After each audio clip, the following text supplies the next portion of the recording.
આ 15 મિનિટ પાડો ના ચાલશે શૂઝ પહેરેલા છે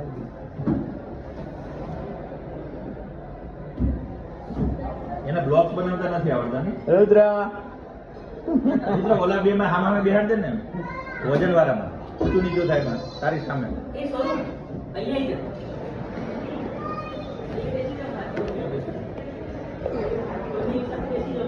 ચલો આપણે ઓલો સામે વાળો છે ને વજન વાળો બેહાડો ચાલ બેસી જા ચાલ. સોનું બેસી જા અહીંયા અને આપણે બેસી જા ચાલ એ મુલાકાત દેશો તારી પાસે છે, જમણી બાજુ ત્યાં પેલા હોર્સ ઉપર. ઉભા મસ્ત ફોટો આવશે હો બેન છે આગળથી પાડો અહીં આવતી લાઈટ બંને સાથે બેસી જાઓ ઊભી રહે તું તને બેસી આમ કર આહા એલિફન્ટ આહા